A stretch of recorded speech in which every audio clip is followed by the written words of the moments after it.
Hanya ada beberapa unit sahaja di pusat bandar Kota Baru.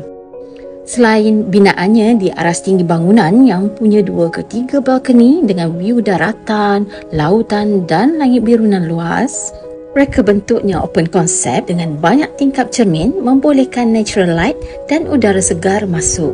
Namun kediaman ini sangat privasi kerana lebih tinggi aras kedudukannya daripada bumi, lebih senyap kedengarannya dan sukar diintai sesiapa.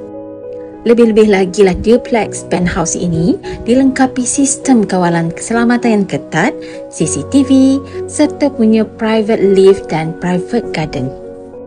Seperti juga servis kondominium mewah yang lain, pemilik duplex penthouse ini juga mendapat pelbagai kemudahan moden yang lengkap seperti surau, gimnasium, kolam renang, tempat kanak-kanak bermain, lokasi untuk ber-BBQ, dewan serbaguna dan tempat khas letak kereta.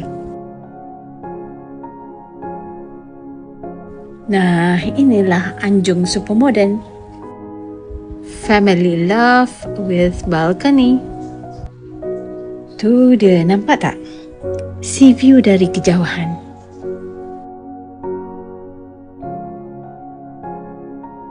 Guys, duplex sebenarnya dua fungsi.